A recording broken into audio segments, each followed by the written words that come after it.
Na danas... Ovako izgleda ulaz jedne od najstarijih škola Podgorice, škole Savo Pejanović, kroz koju su prošle mnoge generacije, kao i mnogi uspješni ljudi iz različitih profesija danas. Škola koja ima svoju prošlost, sadašnjost i, sudeći po svemu, savremenu budućnost. Uskoro slavi dan škole, a sa nama su direktorica škole Biljana Krivokapić i učiteljica Milica Stamatović. Dobrodošle, divne dame. Dobar dan. Svakako divnim povodom. Da, svakako. Uskoro obilježavanje dana škole, to vjerovatno na malo drugačiji način će se obilježiti, ali eto, makar da nam negdje u startu kažete i objasnite kako ste sve to osmislili i kako će to izgledati. Pa, dan škole je zapravo jedan najljepši moment svake škole, obilježavanje svih postignuća u toku jedne školske godine. Na taj dan zapravo se prisjetite, kao što ste i sami rekli, svega onoga što je bilo i predstavite sve ono čemu zapravo i težite.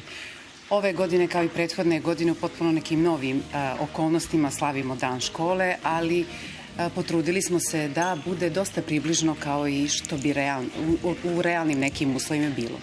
Na koji način? Već početkom nedelje krenuli smo sa aktivnošću snimanja sve djece koja žele da učestvuju u program, koji ćemo naravno emitovati na našim društvenim kanalima u petak. Nismo mogli da omogućimo da svi budu u istom trenutku na sceni, ali na ovaj način smo pokrili zapravo njihovu želju da se pokažu i moram da vam kažem, interesovanje bilo veliko, što vam je sa druge strane strašan adut, da imate kvalitetan potencijal u školi koji možete i da predstavite.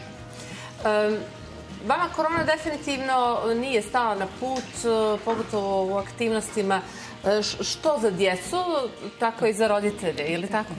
Da, mi smo se trudili da ove posebne okolnosti i nepovoljne vrlo često negde prevaziđemo na najbolji mogući način.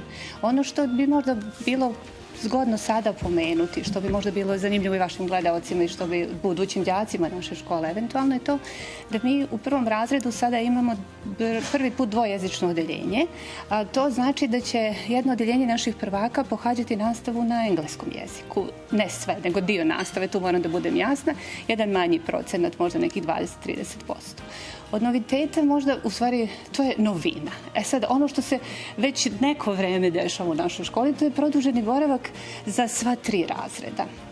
Direktorka je imala sluha, mi smo kao učitelji preporučili da su oni jako mali, da bi se i u 2. i 3. razredu ostajali sami, to je mali uzrast, tako da naš produženi boravak pokriva 1., 2. i 3. razred.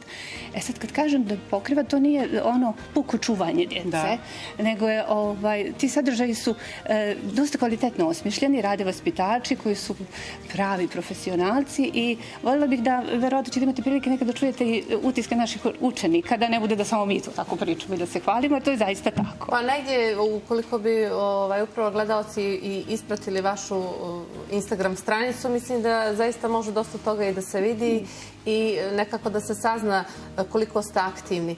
I zaista mnogo je lijepo kada upravo vi kao inicijator, odnosno neko ko je na čelu takve jedne škole, prepoznajete sve ono što je savremeno i što negdje je i moderno i nekako čini se dolazi samo po sebi sa nekim novim generacijama. Upravo tako, Ivona, i hvala vam na tome. Morate ići u korak sa vremenom. Ako niste zastupljeni... Možda sam previše pristrasna. Ne, ja sam htjela da... Htjela sam da istaknem i tu jednu stvar, da je nevjerojatno, evo i danas ovdje u studiju za gledalcima, da prenesem utisak za mene kao direktora najljepši jedan moment kada je u pitanju Savo Pejanović škola i kad se predstavljam, kad ulazim u krug novih ljudi, kažem ja sam direktorica Savo Pejanović škole, to je moja škola. I nevjerovatna emocija ljudi koji su bivši đaci Savo Pejanović škole. Nisam sigurna i da ne griješim, da se ne uvrijedi neko, ali jako veliki broj ljudi odreaguje sa velikom emocijom kada je u pitanju Savo Pejanović škola, što smo evo i danas ovdje imali prilike da vidimo od vas dvije, ali ste ovdje bile. Kada su u pitanju ove aktivnosti, što kažete, imati sluha za sve morate, prosto trend je takav, morate pokazati i roditeljima šta se dešava iza zatvorenih vrata. Nekad su se radila otvorena vrata jednom godišnje, 2 puta. Ja sad mislim da je Instagram, Facebook, uopšte društvene mreže su zapravo ta otvorena vrata koja vam daju mogućnost da vi vidite apsolutno sve što se dešava u jednoj školi. Jer kad ostavite dijete da znate i kome ga ostavljate. Trudimo se da obuhvatimo sve što se dešava, da budu obuhvaćeni svi nastavnici, učitelji, da bi zaista roditelji stekli jednu sliku o nama kakvi smo mi. Sve su škole iste, po istom programu rade, isti su načini ocjenjivanja i rada i sve ostalo. Međutim, ljudi su različiti, to je činjenica. I onda negdje kroz te aktivnosti pokušavamo da kažemo jesmo li mi nešto drugačiji od drugih ili nismo. Dosta ste radili negdje i na interijeru učionica, koliko sam pročitala, bavit ćete se i eksterijerom. Da. Vidjela sam da pripremate jedan zanimljiv projekat školskog dvorišta. Da. Jeste da će se izgubiti ona prava simbolika, ali naravno svaki napredak treba postići. Na koju simboliku mislite, moram vas pitati? Znate, ona stara simbolika negdje Sava Pejanović škola svima nama dobro poznata. I dvorište koje delimo sa kinokulturom, jel da? Ali upravo, ajde, nadovezat ću se prvo na taj dio. Kada je u pitanju dvorišna strana škole Sava Pejanović, postoji ta predivna bina koja je pravo bogatstvo škole, grada zapravo. I imala sam prilike da naiđem na članak na jednoj društvenoj mreži gdje se vodila polemika hoće li je srušiti, neće li je srušiti. A moram da vam kažem da je moja želja ili ambicija ili nazovimo već kako god, da upravo ta bina u septembru dočeka prvu sljedeću generaciju prvaka, ali naravno adaptirana.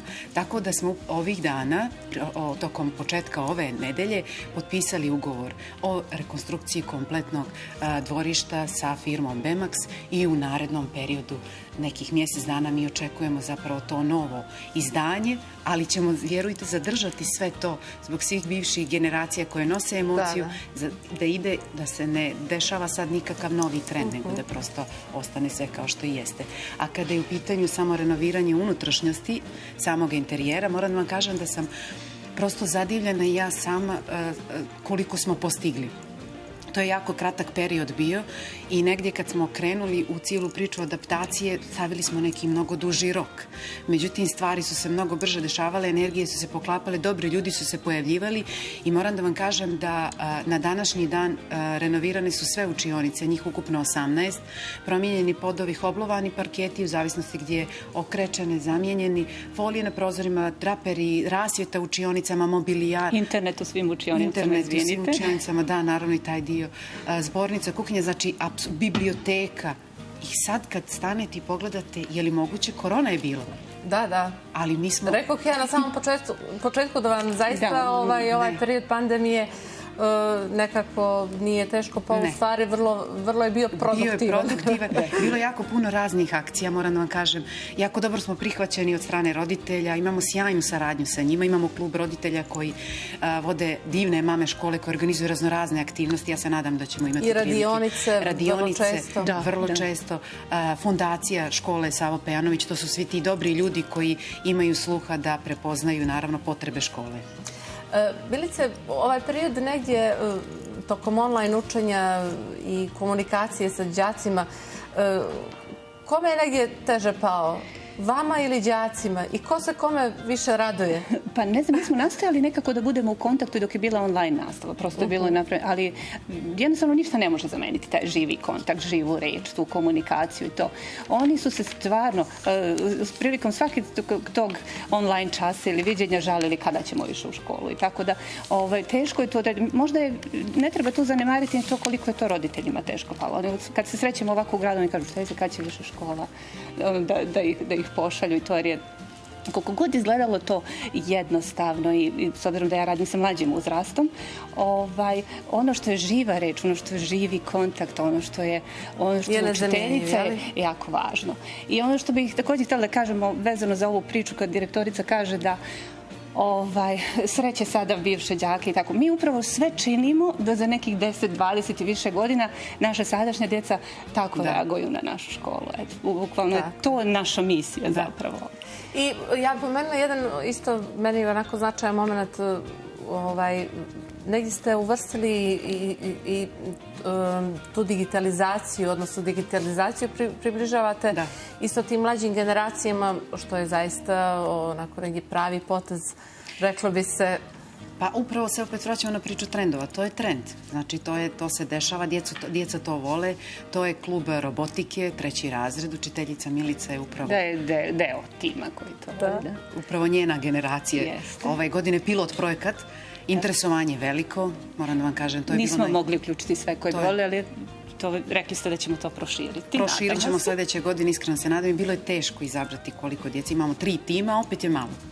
Jer svaki tim broji po 3 učenika. Ali i sad ih učiti onim vrijednostima i vještinama koje će im trebati. I to je jedna od vještina digitalne kompetencije. Međutim, postoje one druge vještine prezentovanja samog sebe, a to je jedan divan projekat koji radimo u školi Sovice, upravo u produženom boravku gdje učenici odgovaraju na različita pitanja i projekat Prepoznajmo velike dok su još mali. Znači, nastavnici, učitelji prepoznaju dijete i onda pravimo mali klip o njemu i postavljamo našim društvenim mrežama i mi već pravimo neku priču o njemu i naravno dajemo mu samopouzdanje da je to dobro, da to je prepoznato i da on treba da ide u tom pravcu. Sjajno. Hvala vam najljepše što ste danas izdvojili vrijeme za nas, što smo ovako negdje ipak napravili tu jednu lijepu priču, ipak jednoj od najstarijih škola Podgorice i ja vam zaista želim puno uspjeha u budućem radu i u realizaciji svega onog što ste planirali. Hvala vam.